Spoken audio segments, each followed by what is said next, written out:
죄송하지만 여기 청사 안에 웬일이십니까? 외부인이면 안내 데스크에서 먼저 절차를 밟으셔야 해요.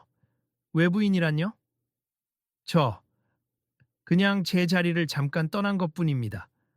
아니, 저기, 혹시 잘못 찾아오신 건 아니죠? 여긴 일반 민원인들이 접근하는 곳이 아닌데. 민원인이 아니고 이 건물에서 일하는 사람입니다. 일하신다고요? 하지만 그런 작업복에 혹시 환경미화나 시설 관리에 계신 분이신가요? 글쎄, 2층은 주요 부서가 몰려 있는 곳이라 아무나 들어오시면 곤란합니다. 낮은 목소리로 구석에 있던 다른 직원이 옆 사람에게 속삭인다. 아니, 어떻게 저런 옷차림으로 여길 들어올 생각을 했대? 요즘은 신원 확인도 안 하나? 그러니까 말이야. 아무리 근무자라도 이런 부서들 사무실 앞엔 웬만해선 들어오는 게 아니지. 경비가 허술한 것 같아. 복도가 깔끔하게 정돈된 수원시청 별관의 3층. 유리문 안쪽으로는 공무원들이 각자의 자리에서 분주하게 전화 통화를 하고 서류를 넘기고 있었다. 내부는 반들반들한 대리석 바닥에 각종 관공서 특유의 감시 카메라와 철문이 자리 잡고 있어 한눈에 봐도 예산을 넉넉하게 써서 만든 공간임을 알 수 있었다. 그런데 청결은 물론이거니와 세련된 디자인과 첨단 보안 시스템 사이로 낡은 작업복을 입은 한 노인이 서성이고 있으니 자연스레 눈길을 끌고 있었다. 박 어르신, 아까도 말씀드렸지만 여기 들어오시려면 먼저 담당자 허가를 받아야 해요. 부서 회의 중이라 민감한 문서가 많습니다. 한동안 묵묵히 듣고 있던 노인은 허리춤에 달린 걸레, 헝겊을 조용히 만지작거리며 고개를 끄덕였다. 네, 앞니. 그런데 회의실 앞 로비에 서류 상자가 어지럽게 널려 있어서 정리 좀 할까 해서요. 제 일이라. 그렇다고 마음대로 들어오시면 곤란하잖아요. 혹시 잘못된 문서라도 건드리면 어떡합니까? 저는 이 시설 관리에 대해 잘 모르지만 최소한 이 구역은 중요한 VIP들도 방문하는 곳이니 주의해 주셔야 해요. 젊은 30대 과장으로 보이는 이가 일부러 목소리를 높이며 말했다. 주변 직원들이 쓱 고개를 돌려 두 사람을 힐끗거렸고 멀리서 저기 보안실에 연락해야 하는 거 아니야 하는 소리마저 들려왔다. 그때 노인의 곁에서 작은 여자아이가 손을 꼭 잡고 서 있었다. 8살쯤 되어 보이는 아이는 주변을 두리번거리며 호기심 가득한 눈으로 복도 천장에 달린 CCTV와 번쩍이는 간판들을 바라보았다. 할아버지, 사람들 왜 우리 보고 다들 화난 표정이에요? 우리 잘못했어요? 아니란다. 단지 여기는 좀 특별한 곳이어서. 너도 학교에 선생님 전용실이 있지? 그런 느낌이려니 하고 조금만 기다리렴. 아이의 순수한 질문이 상황의 긴장을 더 도드라지게 만들자 직원 중 몇 명은 인상을 쓰더니 힐끔거리기만 했다. 다른 이들은 수군대며 저 아이를 여기 데려오는 건 좀 아니지 않나? 라는 표정을 짓고 있었다. 젊은 과장은 마침내 결정이라도 내렸다는 듯한 눈빛으로 주위에 지시했다. 보안실에 연락해서 출입증 없는 분이 3층에 계시다고 알려주세 확인할 필요가 있을 것 같습니다.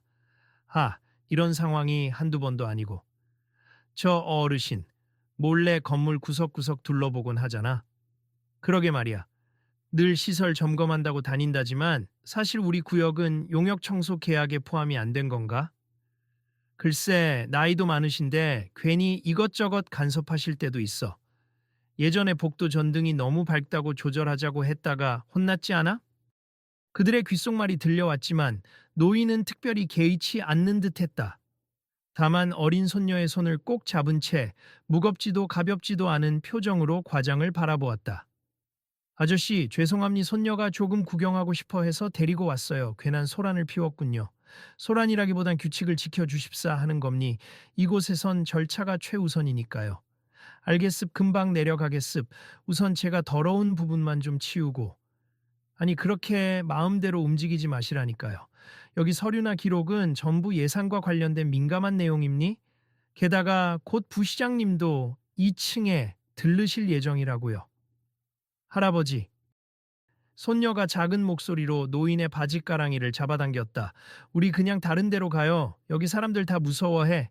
노인이 손녀의 머리를 살짝 쓰다듬었다 그래. 유진아. 잠시만 기다려주렴. 그 사이 안으로 걸어온 보안 직원 2명이 노인에게 다가왔다. 어르신 출입증 없는 분께서는 1층 민원 안내실로 동행해 주셔야 합니다. 저는 이 건물에서 일하는 계약직 환경미화원입니. 여기 출입증은 있는데 아까 건물 청소 중에 떨어뜨려서. 혹시 제가 직접 주우러 가도 될까요? 과장은 고개를 절레절레 저었다. 이런 일이 한 번도 아니라고요. 지금은 중요한 예산 회의가 진행 중입니. 조용히 돌아가 주시기 바랍니. 보안팀이 확인하고 나면 보내드릴게요. 보안 직원이 노인의 팔을 살짝 잡았는데 노인은 별 저항 없이 따라 나가려 했다.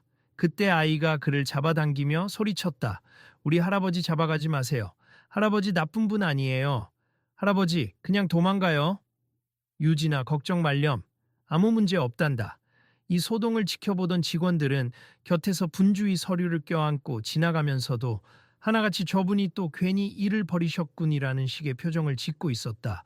그 노인은 오래된 작업복과 낡은 운동화를 신고 있었지만 자세만큼은 조금도 흐트러짐 없이 꼿꼿했다. 됐습니다. 제가 모시고 내려가겠스. 보안 직원 중 한 명이 공손하게 말했다. 그 말이 떨어지자마자 복도 끝에서 머리를 긁적이며 다가오는 또 다른 직원이 있었다. 그 직원은 자리에 앉아 있던 중 노인을 본 듯 다급히 뛰어나왔다. 잠깐만요. 저분 청소반 계약직 어르신 맞아요? 박현수 어르신이라고. 계약서 저희 팀에서 관리합니다. 그렇게 노인은 간신히 1층으로 내려오게 되었고 아이와 함께 휴게실 구석에 잠시 앉아 있었다. 탁자 위에는 자판기에서 뽑은 미지근한 커피 한 잔과 뜨거운 코코아 한 잔이 놓여 있었다. 아이는 얼굴이 잔뜩 굳어 있었고 노인은 아이의 어깨를 토닥였다. 괜찮니? 놀랐지? 응. 근데 할아버지, 왜 다들 우리 할아버지를 함부로 대해? 할아버지 나쁜 사람 아닌데. 노인은 말없이 아이의 머리를 쓰다듬었지만 그 눈빛에는 여러 복잡한 생각이 비치고 있었다. 그때 조금 전 보안실에 연락했던 과장이 내려와 휴게실 문 앞에서 주변을 두리번거렸다. 곁에는 행정 업무를 보던 직원 몇 명이 따랐다. 어르신, 일단 죄송합니 급한 상황이라 좀 과민 반응한 것 같네요. 회의실이 예민한 장소라서요. 아닙니다. 이해합니. 하지만 저도 일하려고 들어간 건데 다들 너무 예민하시더군요. 네, 아무래도 요즘 예산 문제가 심각해서요. 시청에서도 긴축 재정 이야기가 계속 나오는데 오늘 이곳 부서가 그중 하나로 손꼽히고 있습. 그래서 다들 신경이 날카로운 것 같습니다. 예산이요? 노인의 눈이 살짝 번쩍였다. 그렇다면 전기도 물도 아끼고 인건비도 효율적으로 쓰면 되지 않습니까 참. 조도 제러두. 나 냉난방 시스템 같은 건 제가 자세히 보고. 어르신 조도요? 냉난방 시스템. 솔직히 어르신이 이런 기술적인 부분까지 아실 리가. 죄송합니다만 그런 전문적인 의견은 담당 팀에서 검토해야 해요. 그래도 제가 오랫동안 시설 둘러보며 느낀 점이 있습. 설계상 버려지는 부분이 많아요. 옆에 있던 또 다른 직원이 중얼거렸다. 아이고, 아무래도 잘 모르시고 하시는 말씀 같은데.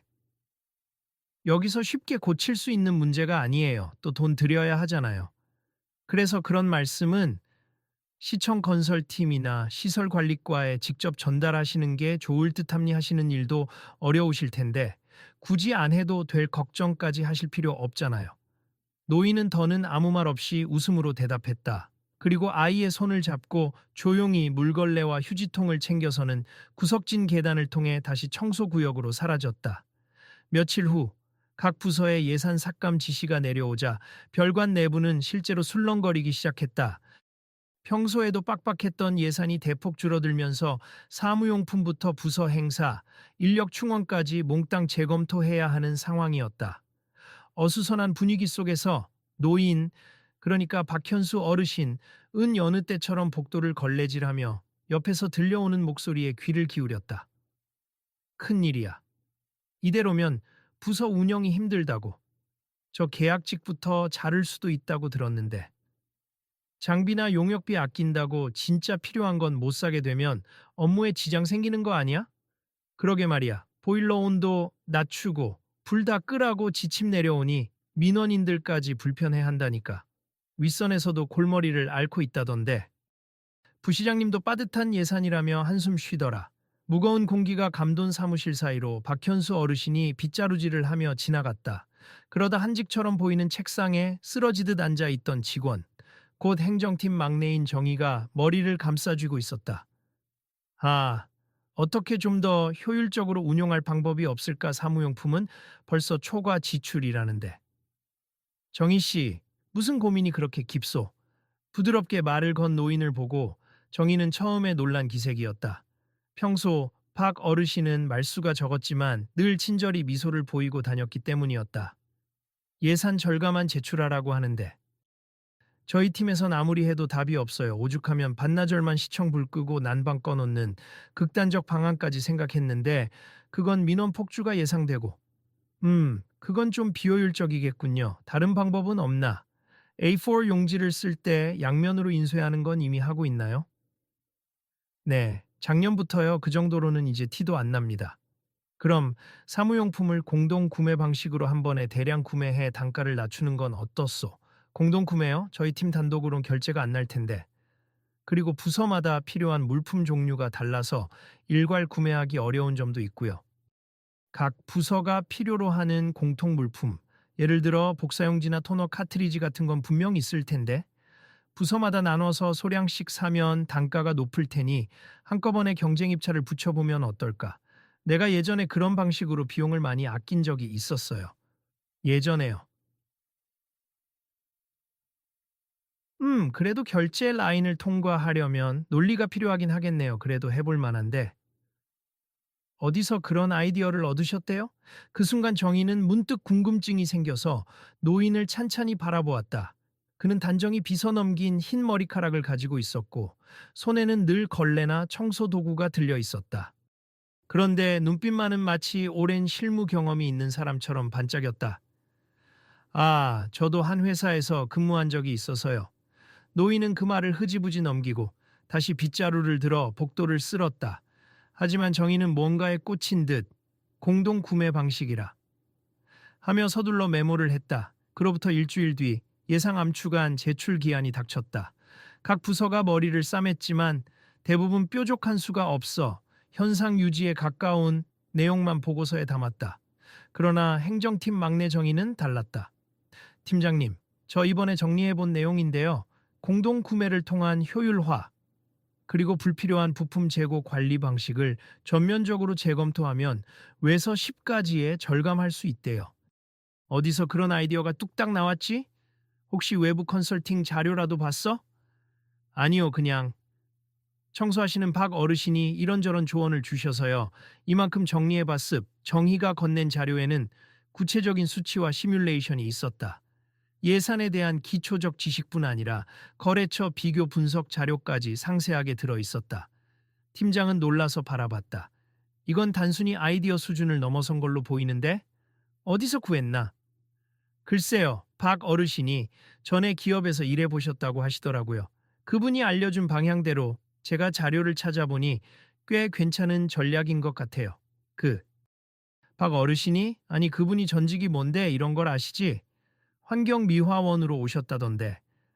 팀장은 고개를 갸웃했지만 정의는 저도 잘 모르겠지만 우선 제출이라도 해보죠 하며 웃었다. 며칠 뒤 예산 심사회의, 부시장과 예산 담당관 그리고 각 부서장들이 모여 앉았다. 행정팀의 보고서가 소개되자마자 모두 고개를 끄덕였다. 이 공동 구매 아이디어는 꽤 실효성이 있겠는데요. 지금 당장이라도 실행 가능한 방법이 보이는군요. 예산 담당관이 호의적인 반응을 보였다. 맞습, 그동안은 부서별로 따로 납품받았는데 이렇게 통합하면 공급과 경쟁을 붙일 수도 있고 재고 관리도 편리해질 겁니.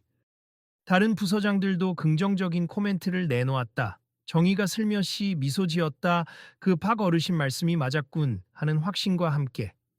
그런데도 어쨌든 이 정도면 5% 정도 줄이는데 그치겠지. 전반적으로 20에서 30% 절감은 해야 하니. 하고 회의실 안 분위기는 여전히 무거웠다. 한편 수원시청 별관 로비. 박현수 어르신은 바닥에 흘린 음료 얼룩을 닦으며 동시에 최근 붙은 예산 절감 안내문을 힐끗거리고 있었다. 불필요한 야근 지양, 각 부서 냉난방 온도 준수, 부서별 소모품 소비 절감. 이런 것도 좋지만 더 효과적인 방법이 있는데 말이야. 그가 중얼거리는 걸 들은 사람이 있었다. 40대 초반쯤으로 보이는 남색 정장을 입은 이 팀장이라는 인사가 슬쩍 다가왔다. 박 기사님, 혹시 뭐 좋은 의견이라도 있으세요? 예, 제가 듣기로는 전력 낭비가 건물 내에서 꽤 큰 비중을 차지한다는데 사실 조도도 과도하고 엘리베이터 사용 횟수도 만습. 예를 들면 2층 이하 이동은 계단을 권장하는 캠페인을 벌인다든가 심야 시간 3대 중 2대만 운행하게 한다든가 이런 식으로도 전기를 아낄 수 있을 텐데 말이죠. 그거야 뭐 다들 알지만 잘 안 지키잖아요. 현장에선 귀찮다 하는 이유로 금방 흐지부지 되고요. 우리 민원인들 민원이 더 커질 수도 있고 그렇긴 하죠. 그러나 이 건물은 일반 회사와 달리 불특정 다수가 출입하니 더 복잡함니 그래도 체계적으로 안내하고 습관화를 유도하면 장기적으로 큰 절감을 기대할 수 있을 겁니. 특히 여름철 과도한 냉방 온도 조정만으로도 전기세가 크게 줄어들 거예요. 이 팀장은 흥미롭다는 듯 고개를 끄덕이면서도 하지만 그걸 실제 정책으로 만들려면 더 체계적인 기획안이 필요할 텐데 누구 한 명이 나서서 오피스 컨설팅을 전담해야 할 거예요. 외부 컨설턴트 불러도 돈이 드는데 지금 그럴 예산이 있을까요? 하고 회의적인 반응을 보였다. 제가 예전에 회사에서 비슷한 프로젝트를 진행해 본 적이 있어서요. 컨설턴트 없이도 실무진의 협조를 받아 진행할 수 있을 겁니. 문제는 누가 주도하느냐겠죠. 박현수 어르신은 별다른 표정 변화 없이 말했다. 회사에서 프로젝트를 혹시 어디셨는데요? 아, 그냥 옛날 얘기입니. 별 대단한 곳은 아니었어요. 박현수는 더는 묻지 말라는 듯씩 웃었다. 그리고 얼마 지나지 않아 예산 실무회의가 한창일 때 뜻밖의 문제가 발생했다. 갑작스럽게 시청 건물의 관리 운영비가 지난해보다 예산을 훨씬 넘겨 쓰고 있다는 사실이 드러난 것이다. 이미 상반기에 예상외 지출이 있었고 도저히 맞출 길이 없다는 보고가 올라왔다. 부시장을 포함한 실무진들 모두가 비상에 걸렸다. 어떻게 된 겁니까? 지금 5억 원 이상 추가로 지출된 상태라는데 이대로라면 올해 예산은 완전히 붕괴예요. 부시장이 격앙된 목소리로 말했고 각 부서장은 서로 책임을 떠넘기느라 정신이 없었다. 바로 그날 오후 온 부서가 우왕좌왕하는 틈에 뜻밖에도 박현수 어르신을 찾는 직원들이 하나둘씩 생겼다. 그가 언젠가 스치듯 말했던 비용 절감 아이디어가 떠올랐기 때문이다. 팀장 몇 명이 모여 서로 이야기를 주고받았다. 정희한테 들으니 그 어르신 아이디어가 꽤 괜찮다던데. 우리도 자문 좀 구해볼까? 근데 그냥 계약직 청소 어르신이라는데 괜히 시간을 낭비하는 거 아닐까 과장님한테 보고하면 또 뭐라 하지 않을까. 그래도 지금은 방법이 필요해. 근본적인 절감안을 못 내면 내년 인력 감축이 불가피하다고들 해. 결국 두세 명의 팀장이 그를 찾아 로비로 갔다.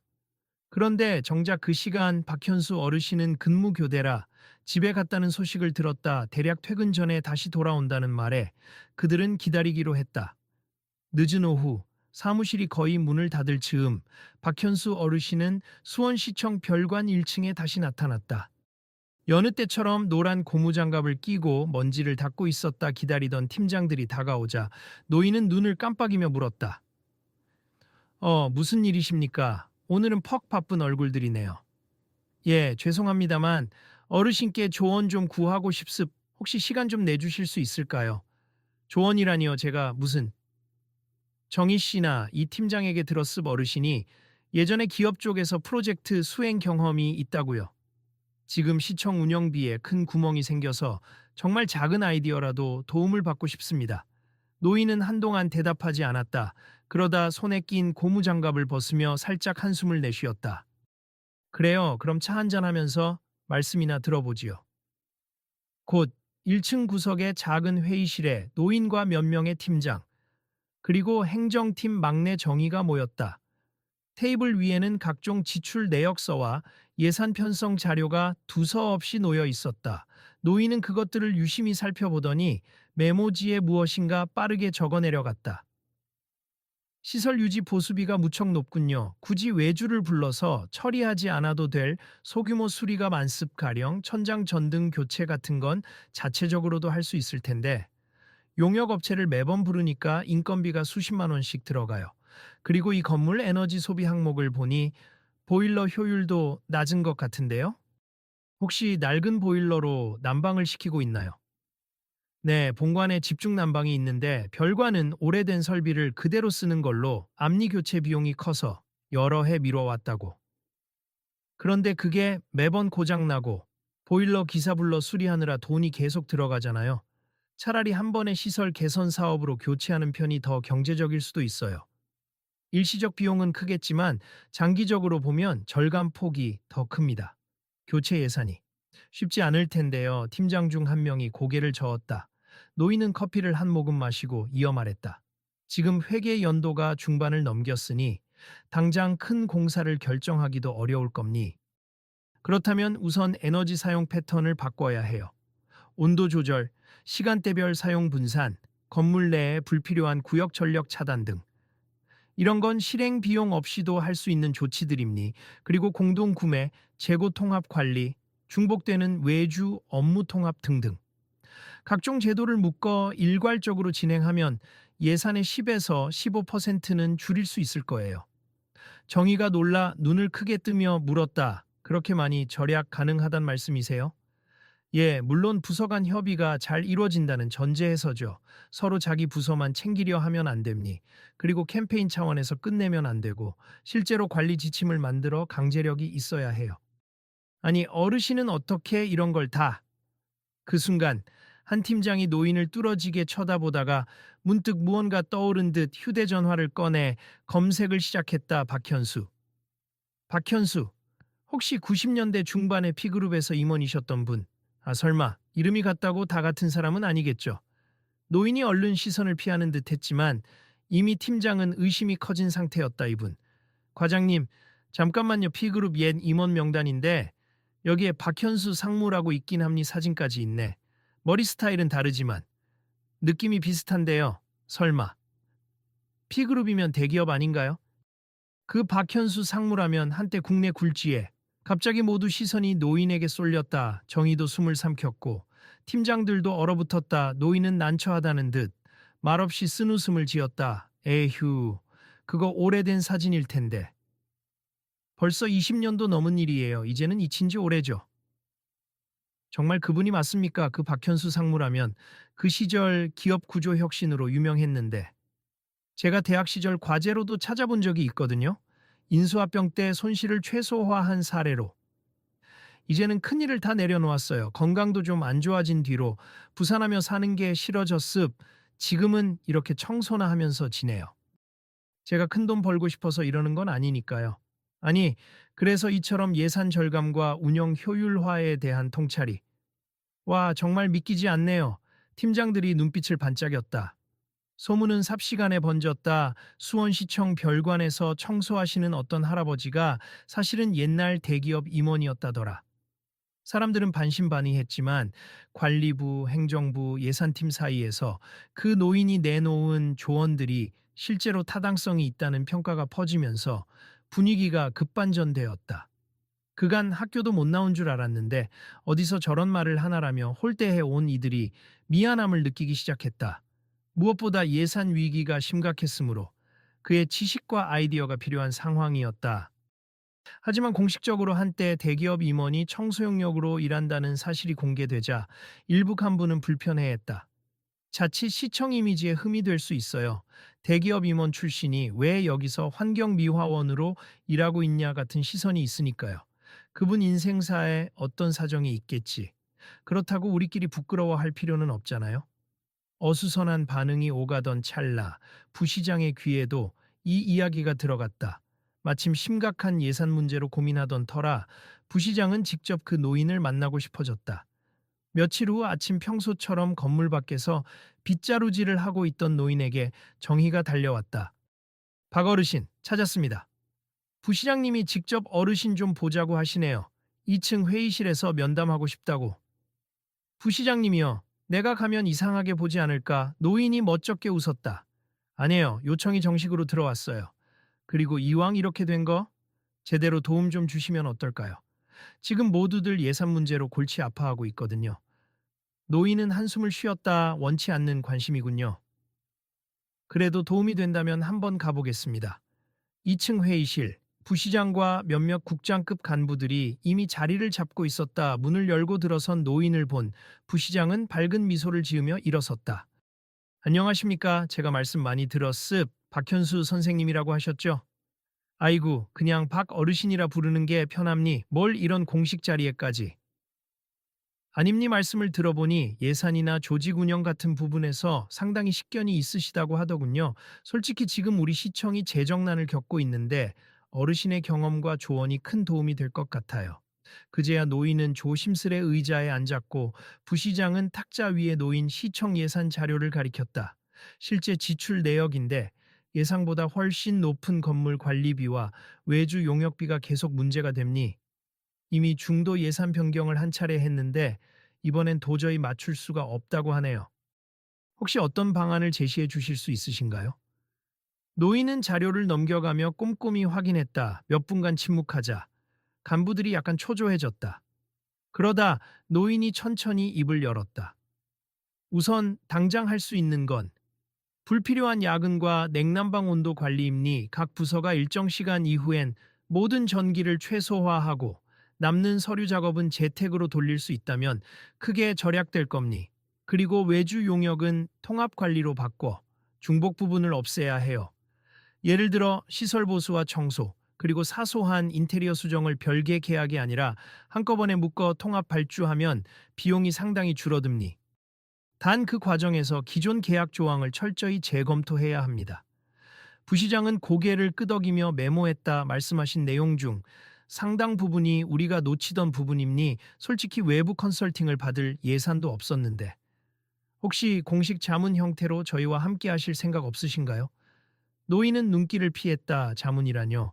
전 이미 나이도 많고 단지 여기서 청소하는 계약직일 뿐입니. 또 굳이 제 신분을 이렇게 드러내고 싶지도 않고요. 그러시겠죠. 그동안 조용히 계셨던 이유가 있을 테니까요. 그러나 지금 시청이 아주 어려운 상황이라 잠시라도 도움 주시면 어떨까 싶습. 부시장은 고개를 숙여 정중히 부탁했다. 제가 따로 보수를 드리거나 공식 타이틀을 드리겠다는 건 아닙니. 단지 어르신이 적어도 비공식으로라도 아이디어와 노하우를 좀 알려주시면 좋겠습니다. 노인은 주저하는 표정이었지만 주변 간부들의 절박한 눈빛을 보자 마침내 이렇게 답했다. 그럼 제가 이곳에서 관리하면서 틈틈이 보았던 내용을 정리해 드리죠. 이건 별다른 게 아니라 오래전 회사에서 습득한 경험을 작은 스케일로 적용하는 것뿐이니까요. 그 후로 약 한 달간 박현수 어르신은 평소 청소 업무를 보면서도 곳곳의 설비, 전력 사용 현황, 외주 계약 내역 등을 꼼꼼히 살폈다. 그리고 팀장급 직원들과 수시로 만나 회의를 했다. 모두가 처음엔 반신반의했지만 숫자와 근거가 뚜렷하니 점차 그의 이야기에 귀를 기울이게 되었다. 실제 시도해보니 당장 2주 만에 전기료가 5% 가까이 절감되었고 각 부서별로 소모품을 공동 구매하자 재고 관리비가 눈에 띄게 줄었다. 폐기 직전이었던 낡은 사무기기나 가구도 재활용하거나 다른 부서에 돌렸으면서 예산 지출 항목을 조금씩 잡아나갔다. 어느 날 회의실에 모인 사람들 앞에서 부시장이 공표했다. 여러분, 지금 시행 중인 예산 효율화 조치가 효과를 보이기 시작했습. 박현수 어르신이 조언을 주신 덕분이라고 제가 감히 말씀드릴 수 있을 것 같습니다. 순간 곳곳에서 박수가 터져 나왔다. 노인은 뒤쪽에 서 있다가 슬그머니 몸을 돌렸지만 사람들이 그에게 시선을 집중하자 마지못해 고개를 숙여 인사했다. 하지만 모두가 환영하는 것은 아니었다. 그와 초기에 대립이 있었던 그 젊은 과장은 왠지 불편한 기색이 역력했다. 처음에 노인을 막아섰던 장본인이니 이 사태가 달갑지 않았던 것이다. 결국 어느 날 과장은 사무실에서 동료들에게 작게 불평을 터뜨렸다. 아무리 그래도 청소부 출신이 갑자기 이런 컨설팅 같은 걸 하는 게 말이 돼.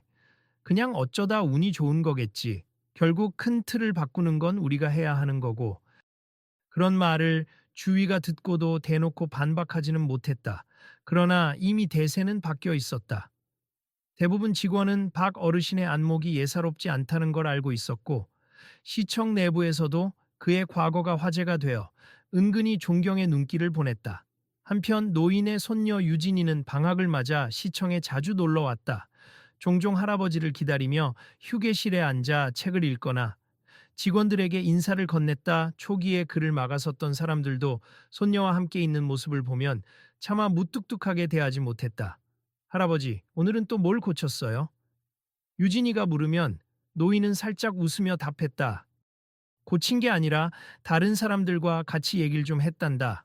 어떻게 하면 전등을 덜 켜고도 시청이 밝을 수 있을지, 또 어떻게 하면 물을 아낄 수 있을지. 그럼 돈도 아껴서 나중에 좋은 데 쓰나요? 그렇지. 예를 들면 예산이 남으면 아이들 위해 무언가를 만들 수도 있을 거야. 혹은 노인 복지를 위한 예산으로 돌릴 수도 있고. 이곳 시청은 그런 걸 하는 곳이니까. 유진이는 고개를 끄덕이며 와, 할아버지 멋있어요 하고 활짝 웃었다. 그 광경을 본 직원 몇 명은 흐뭇한 미소를 지었다. 그렇게 시간이 흐르자 시청의 건물 운영비가 점차 줄어들기 시작했고 소문이 시의회에도 전해졌다. 시의회에서도 별관에서 놀라운 예산 절감 성과가 나왔다더라는 이야기가 나오자 공식적으로 자료를 요청했다. 부시장이 건네받아 제출한 보고서에는 건물시설 운영 효율화, 성공 사례라는 제목 아래 온갖 수치와 그래프가 빼곡했다. 그리고 고맙게도 간단한 감사 인사가 한 줄 있었다. 특별 자문을 해주신 박현수 어르신께 깊은 감사를 표합니다. 보고서를 본 시의회 측은 이대로 시 전체 공공기관에 확산하면 좋겠다는 반응을 보였다. 그렇게 해서 더 많은 곳에서 컨설팅이나 자문을 공식 의뢰할 수도 있다는 기대감이 번졌다.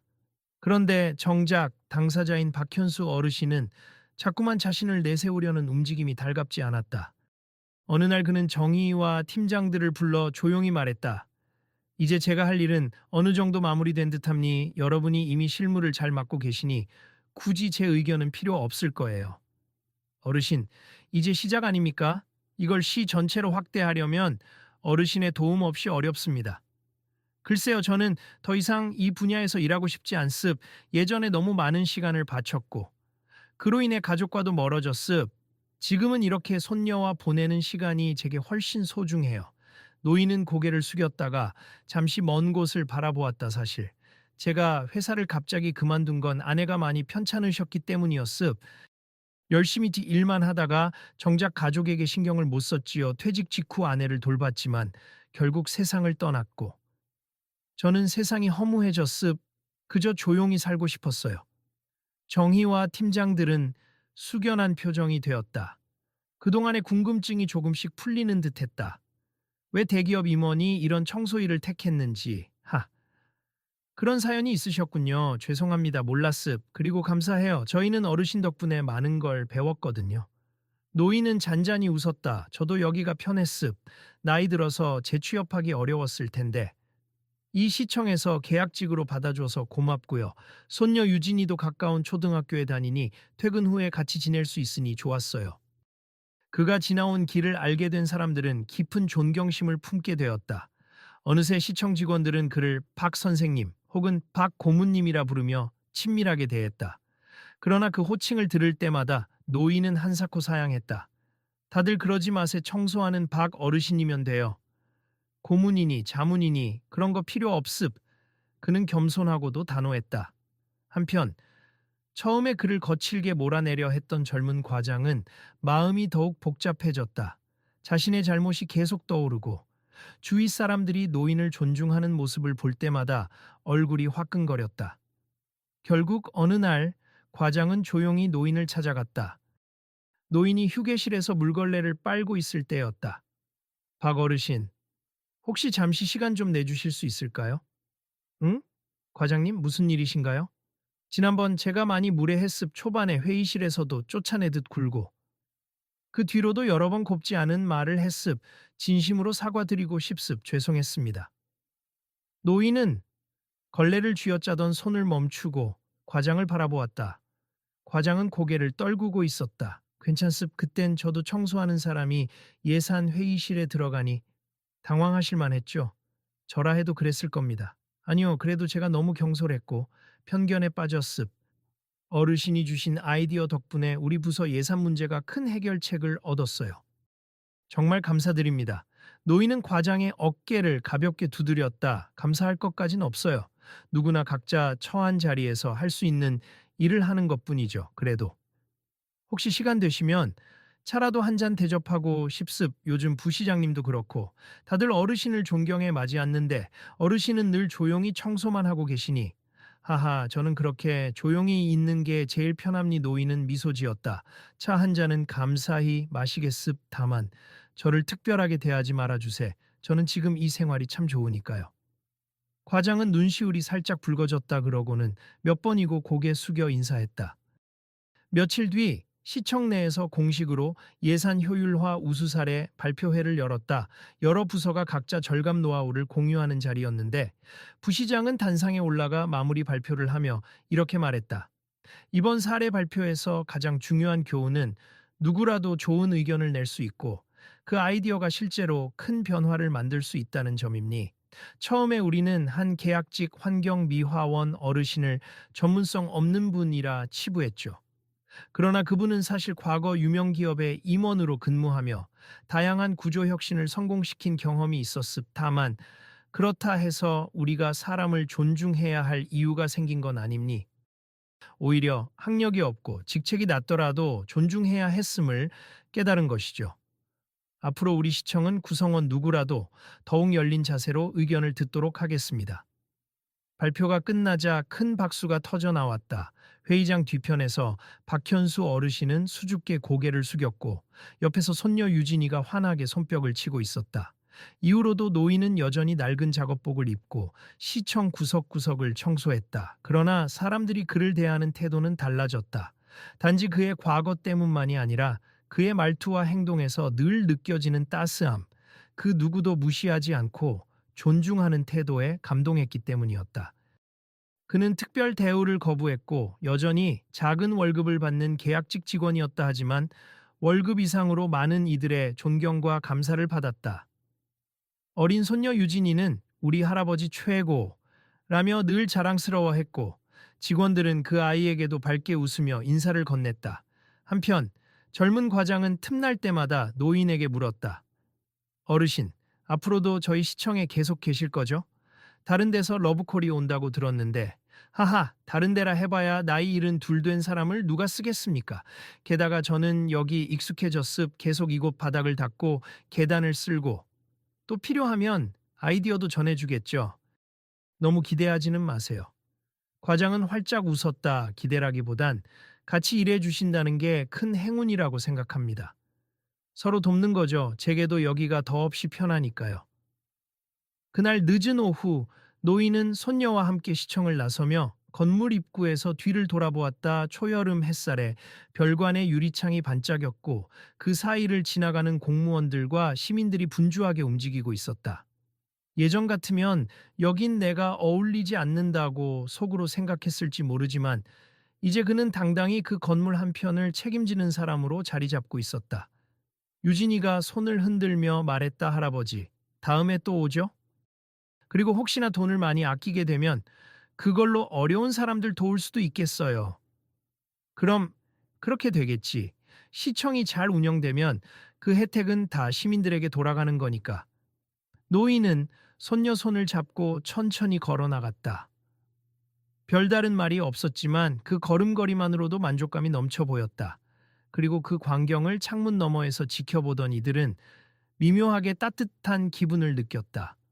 나이든 환경미화원이라 무시받던 사람이 사실은 한때 대단한 위치에 있었을 뿐 아니라 지금도 그 누구보다 가치 있는 일을 하고 있다는 깨달음. 그것이 서로를 바꿔놓았던 것이다. 오늘도 시청 3층 복도에선 어제와 똑같은 회의가 열리고 고단한 직원들이 서류를 나르고 있었다.